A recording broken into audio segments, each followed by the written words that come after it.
Hello, everyone, and welcome back to Quick Slants with Bethel University football coach Steve Johnson.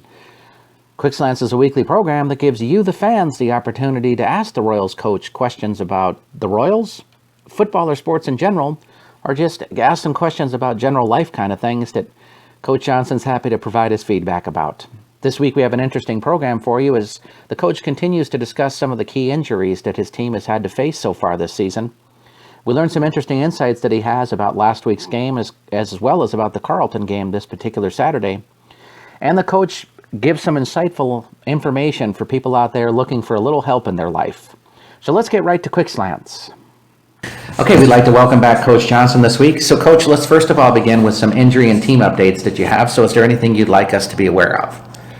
Well, we've one of the things that we have to do is manage injuries. And last week, we had some in the first week, and pretty significant with Landon Mathis, and then we just had a barrage of our offensive front, and so you're really, you don't want to worry, but we feel like each, you don't want to be cliche either, and say, but we have found that each injury has kind of helped us find, something else. And so guys are working to, we're having to get guys up to speed. It's just not how you plan it. You work so hard to plan camp, you get guys reps in great spots, and then all of a sudden you got to move people around, just for the depth piece of it. But in the long run, if you don't panic and if you just stay in the fight like we talk about, something good comes out of it, because every time you have to work through toughness, it's just part of life. When you have to work through something that's difficult, you grow from it, and so we've kind of increased our depth and found some good players that we've had to move across the line to the dark side, or whichever the defense is or the offense is, so it's been good, but it's disheartening also when you have injuries. And we have a new one where Bryce Marquardt has an injury that's a tough one for us to deal with, so he'll be out.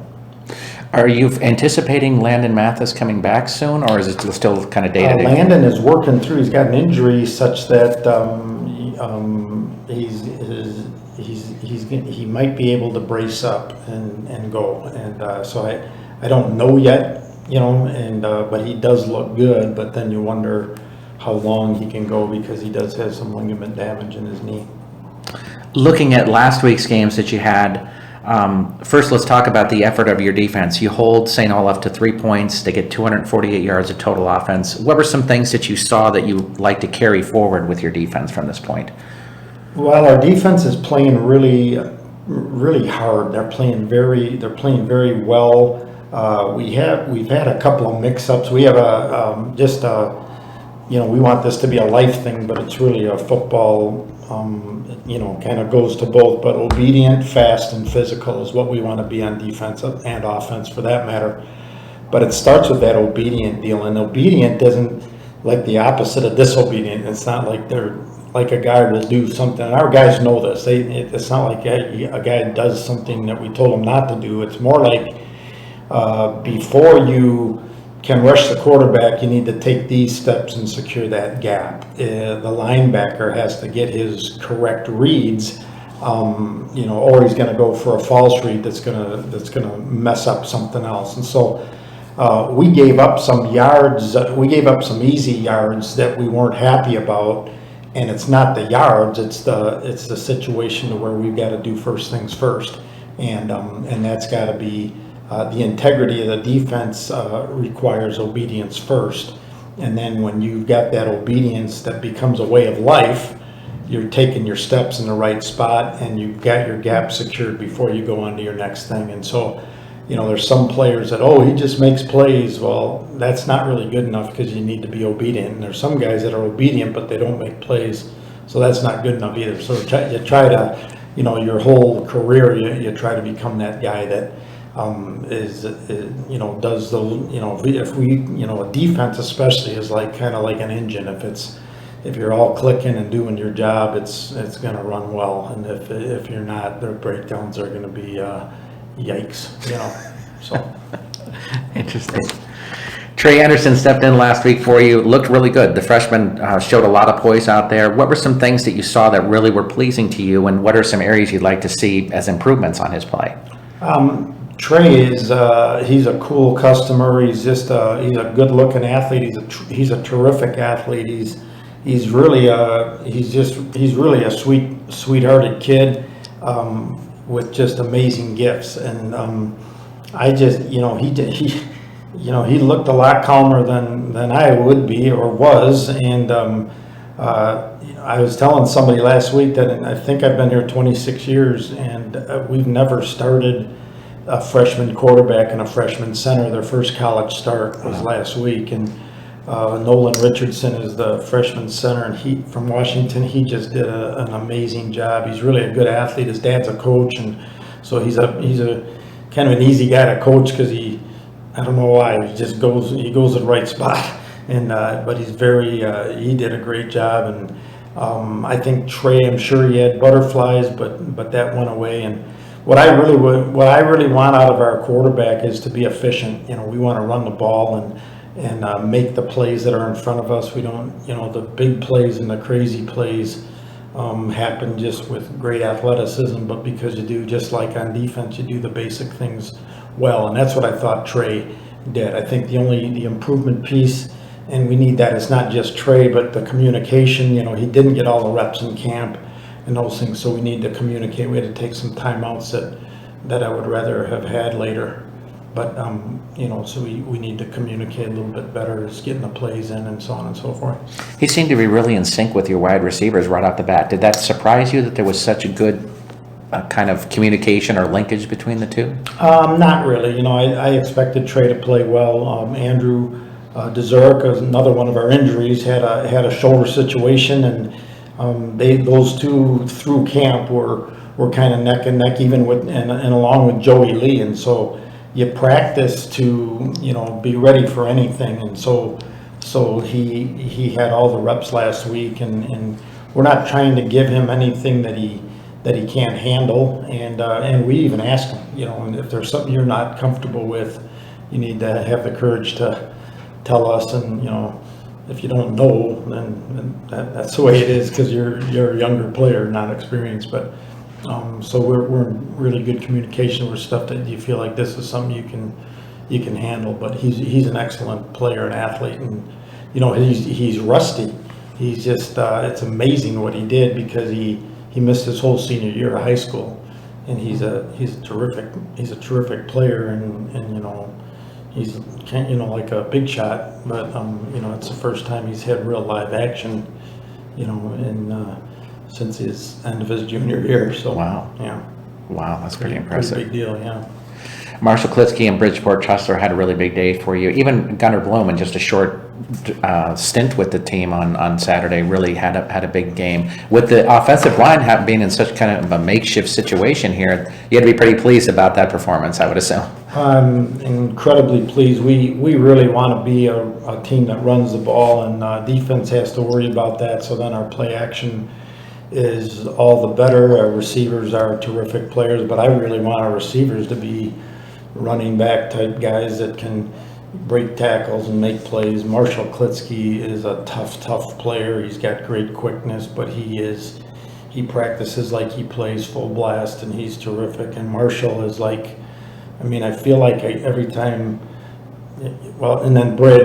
Bridge gets the ball, I feel like I hear the crowd go, whoa, because he's just doing something electric, because he's just a gifted player. And then Gunnar Bloom is very fun.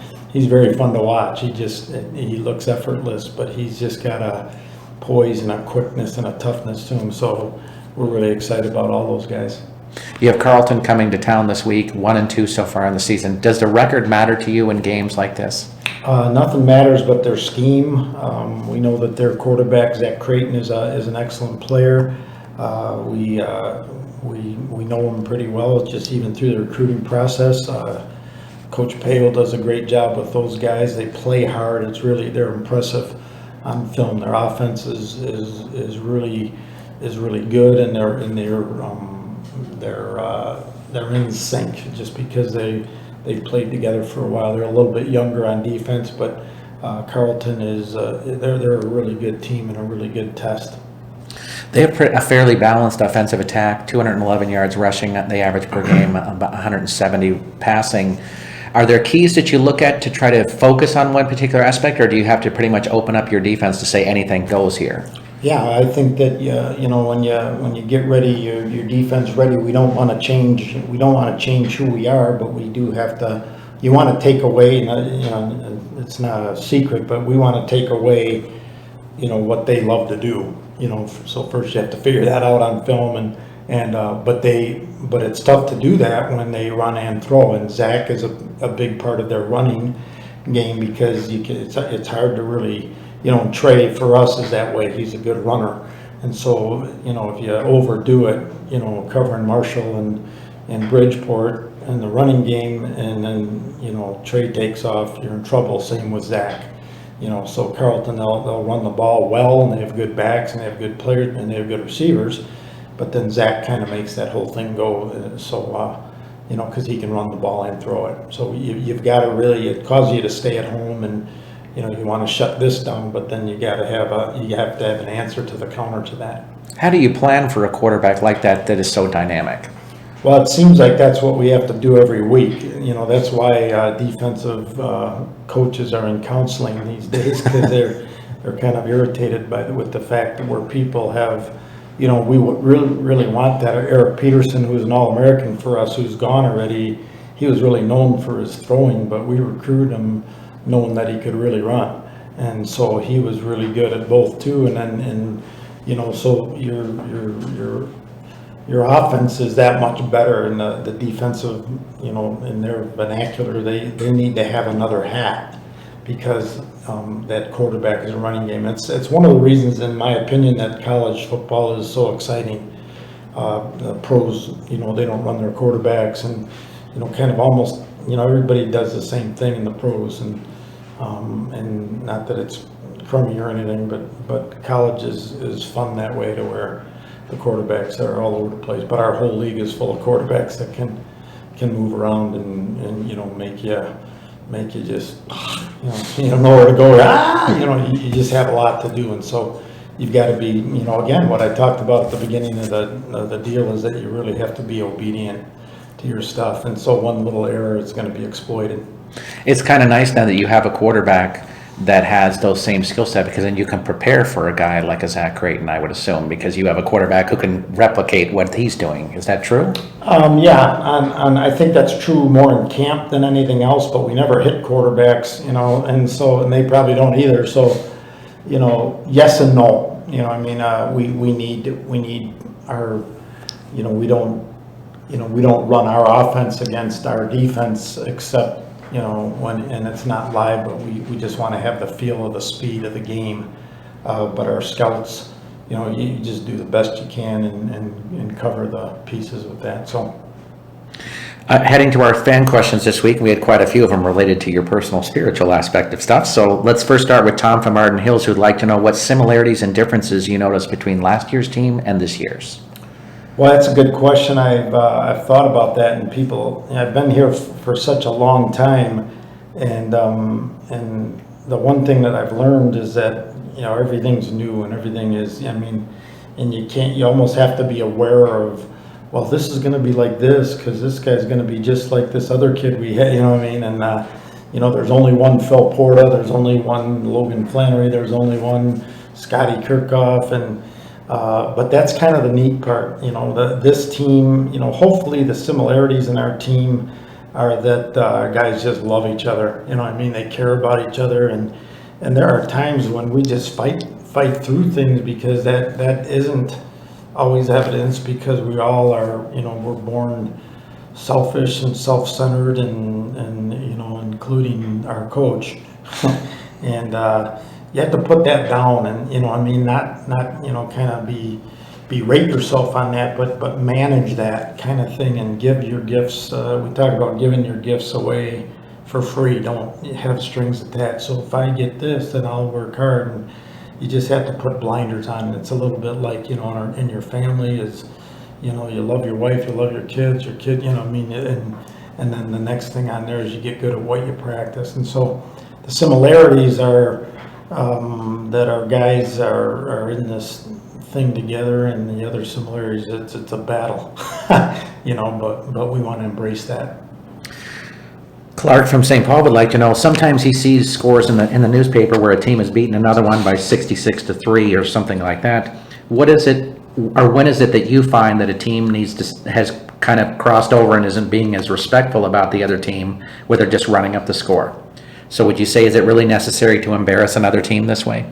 That's a great question, Clark. It's one of the hardest things ever, because I've been on both sides of that deal, and running it up is relative to who's on either end. But one of the hardest things in recent years, we've been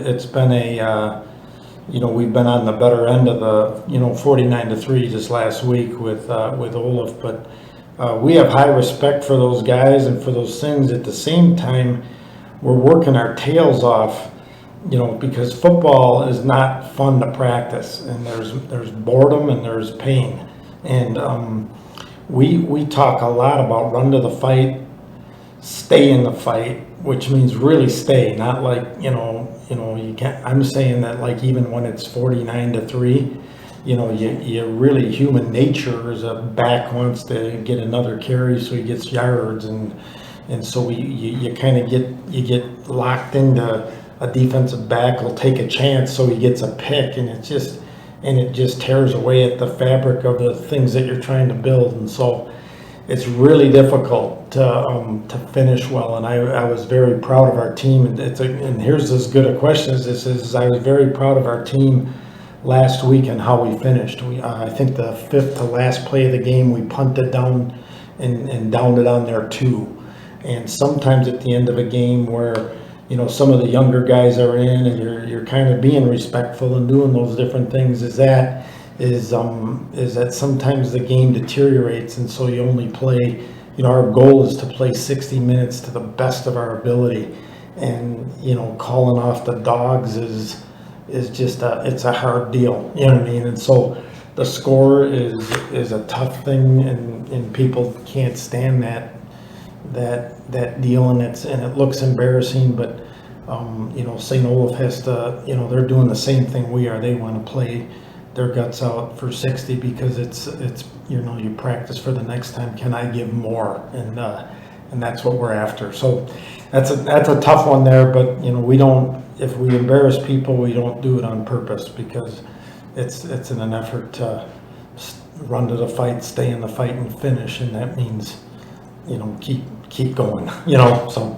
I think people miss the point of it too, is, okay, so you take out a Marshall Klitsky or a Bridgeport Tessler, but Gunnar Bloom wants to perform well too. So he's not coming in there to, run a yard and fall to the ground. He's looking to perform as well. So if he winds up breaking off a 19-yard gain, that's what he's supposed to be doing. Right. And I think that some of the things with Clark is, like, we had a deal last week where we had a play that we called, but it has some layers, and it's a little bit like the call in the Super Bowl, and I'm not sure what the call was, but almost every call has layers. So if they are in this, we're going to run the ball here, and that's what we had. But they took that away and had an extra guy in the box, so that leads to running a hitch on the outside. Well, then the guy was inside out, man to man, so that turns that into a fade, and so we're throwing a fade near the end of the game and didn't meet. We called a run.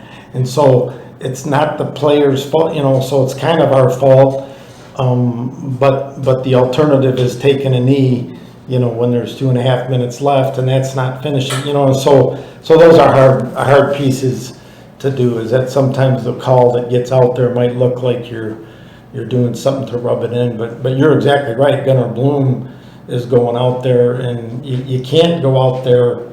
I mean, we don't want any players out there. They're going to get hurt if they're worried about how they need to do a great job, and we put blinders on to who we're playing and try to give our hearts away for 60 minutes. And so the score, we kind of have a saying around here that winning takes care of itself, and the score is the score.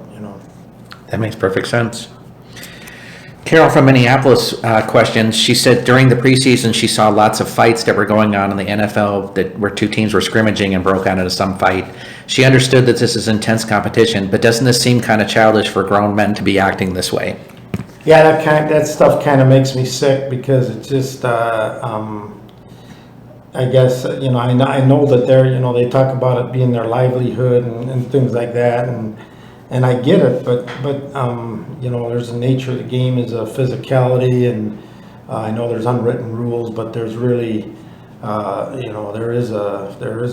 is a childish deal, and I think the one thing that I struggle with a little bit, and it's not anyone's fault or anything because I watched Sports Center too late last night and everything, but there's an awful lot of great guys that are working, that are appropriate competitors, and a competitor isn't a guy who's fighting. A guy, competitive, a great competitor is a poised, disciplined individual who, does what it takes to make the corrections to work in his life. And I think, it's not just football or sports that a competitive thing is. It's like, we're kind of in a battle, even for our minds and our hearts. And so we've got to manage those things, and fighting is not the way to go. And I'm not great at the anger issue, but I really want to work at it. And so, it would be nice to curtail that, and I think that's up to coaches.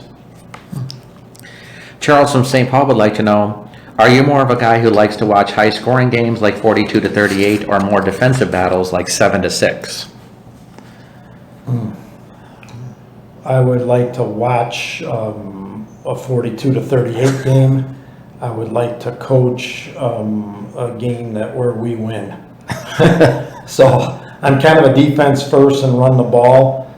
That doesn't mean that you're not going to score a lot, but usually when you run the ball a lot and you play good defense, it's not going to be as high a scoring game.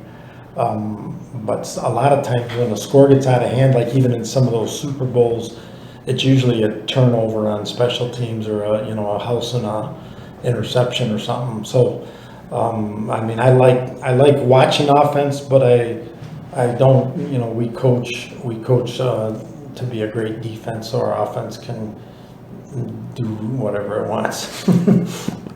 That's a good answer. Ann from Arden Hills would like to know, you seem like a really passionate guy. What is one of your favorite songs to sing at church that really makes you feel closer to God? Cornerstone. Excellent. My favorite one, yeah. That's a good choice right there. Desperate Mom asks, as a single mom, it is hard for me to get across to my son the needs to be a person of integrity and to not follow the crowd. I want him to be a real man of God, that's just a good guy. What can she do to try to get this idea across to him? Boy, that's a tough one, and a single mom is even tougher because my wife and I have been married for 35 years, and we're still working on that, and our kids are old, so I do have a thing where we even recruit on this principle, and then I hope it's not offensive to anyone, but Proverbs 13:20 says, "He who walks with the wise grows wise, and he who is in the company of fools is in danger." And our whole team knows that as the horse and the jackass first. So if you hang out with horses, you're going to start looking and acting like them, and the same is true. So my best advice for moms, dads, and everybody is hang out with horses, you know what I mean? And that's what we're all prone to the other. So we want to, I've always wanted to have a mentor slash, now I'm 59 years old, and we have young 22-year-olds on our team that I want to be like when I grow up. That's pretty cool, you know what I mean? And so I really feel like it's really a big deal. It's really a big deal who the kids hang out with, and then, if they're getting good food at home, heart-wise, and then, that they just, your friends are, you want to influence your friends, but your friends are going to influence you too, and so hanging out with a good crowd is a big deal. I think sometimes people forget the idea that if the parents make good relationships, then those family of the other people can be a good influence on your own children because you're hanging out with them more, and so they get to see that kind of thing. Right. Nobody's perfect, and so it's not like, I think people think that, oh yeah, like I'm not talking about that kind of, I'm just talking, right-hearted and, people that are staying in the fight, because a lot of people are giving up on what's right and wrong these days. That's excellent advice. Tim from Hardin Hills would like to know, how do you overcome personal struggles when you feel that God is just not with you or there for you? That's what faith is, that God is there for you. He's not there just for me, but he is there. And I think that that's a tough one, Tim, but I really feel like there's a deal where every single, I just believe in, James 1 is this, that count it pure joy when you encounter trials, and that sounds like dopey because pure joy sounds weird. But I just know that when tough stuff happens, that if you lean into it, and you're going to get stretched, and it's going to be pain and da-da-da, but if you lean into it and stay in that fight enough, something good's going to, you're going to get strengthened. And the Bible says, he says in James, we're perfect, that you become perfect, lacking in nothing. And that word perfect doesn't mean perfect, don't sin or do any bad things anymore. It means that mature. The word there means mature. So perfect means you're going to grow up.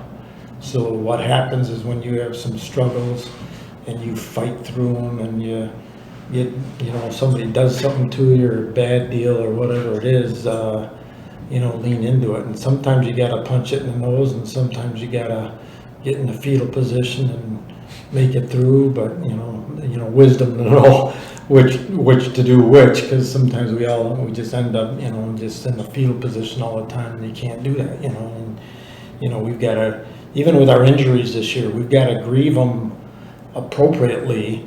But then if we start whining, then it's softening us. And then on the other hand, you can't just say, oh, who cares, we just gonna fight on because we're tough guys, and that's just kind of baloney. That's not authentic in any way. So you got to lean into it, and you're going to get stretched, and you just got to know that. And then after you get stretched and you make it through, you gain a little confidence and say, I can make it. But as far as not knowing if the Lord's there, he is. And you got to make a choice. It's kind of like my wife has to choose to like me even when I leave stuff all over the place. Excellent. Zoe from Richfield would like to know, do you speak publicly to men's groups or at churches? She would love to have you come and speak at her church or to her group. I do speak. I think a lot, but it's just kind of a limited schedule. I'm limited by schedule, and the $2 million fee is a lot too. I love doing that. I can't do it all the time. It kind of depends on time, not just work, but family, and just an appropriate deal there. But I would figure that from like August through November, that's like non-existent for time available. It's different that way. It's kind of funny that way, but it's a teeny bit easier. I don't know. The time of year is obviously more limited in the fall. But I'm kind of in a mode to do those things. So I guess that's kind of personal. But I understand. Carl from Minneapolis would like to know, what are your pet peeves that players do that really upsets you?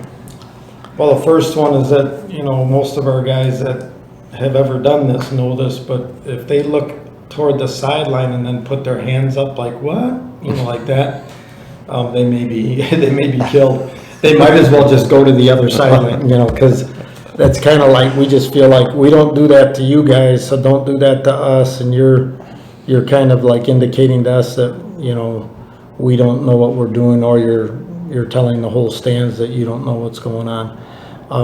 So that bugs me a lot when there's kind of a deal. We talk just about every day about, we all give juice, what I mean? And the obvious difference is Tigger and Eeyore, Tigger, what I mean? And, most of that's good juice unless it's fake, but Eeyore's like, oh boy, this new iPhone, sure wish it was faster, he never sees anything, so that's bad juice for sure. So those are the two, but there's a lot in that, and you want it to be natural. And kind of juice that comes out of you in a natural way is kind of what's in your heart. And so that means you got to feed your heart some good stuff. And what happens, especially in football, but in life, is you're going to get squeezed. And so what kind of juice comes out, and then we're responsible for that. And if you've got bad juice, and this is just something our coaches, even when we're on the phone sometimes and then stuff's going bad and I'm kind of being a baby, our coaches will tell Coach Jay, take off the headset because you're giving bad juice right now. And, they're basically saying shut up in a nice way. And but I connect with that and I get it. Okay, sorry you guys, here we go, bam, bam, bam. And so it's important, kind of, if I've got bad juice, I need to swallow it. And if I got good stuff, here we go, because that's, we want to be giving the good stuff away to our buddies. So it's a big deal. That is great. I really like that analogy. That's awesome. Cindy from Detroit Lakes would like to know, the state fair just ended. Do you have a tasty snack that you really like to enjoy when you go there? Every time I go there, it's usually because I'm on Mike Max's show. And so I usually I'm running in there, getting on the show and leaving, and his place is right next to the cookies thing, and so I have these ideas that I want to get some stuff, but by the time I get done there and you start eating cookies, I'm stuffed. But cheese curds and those cookies is about all I can stand, and then I'm like sick for a week because I'm trying to. I can't eat that stuff out there, but. I do like, when I do go to the fair, I do like to watch people because that's a different world over there. Holy mackerel and sun. 1 million people packed into a small area like that. It's pretty crazy. And they're goofy.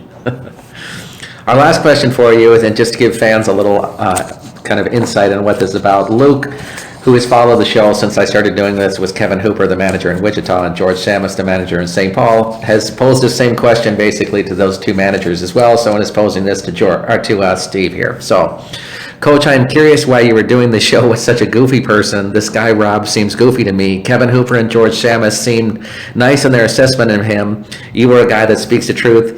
He is purely goofy, don't you think? Yeah, he's pretty goofy. But you know what? He's into what he does. He cares about the people that he's doing the work with, and I think it's a neat thing. As a little kid, all I cared about was sports, and I never knew that I would be able to do something that was kind of in that mix. And so it really is it's a neat thing, and I think that's Rob gets to do stuff that he likes to do, and so he's into sports and he's into the people and kind of what makes them tick in their hearts and stuff. So excellent. But he is a little goofy. Excellent. Well, thank you for joining us this week, Coach. We want to thank Coach Steve Johnson for joining us on Quick Slants this week. If you have your own questions you'd like to ask the Royals coach, please send them to us at stevejohnson@minorleaguesportsreport.com. That's stevejohnson@minorleaguesportsreport.com. Please ensure to have those questions to us by Tuesday at noon so we can give the Royals coach a day to review those questions before we review them with him and record the show on Wednesday morning. We want to thank you for joining us this week. I'm Rob Pannier, the managing editor of the Minor League Sports Report, and we'll see you next week on Quick Slants.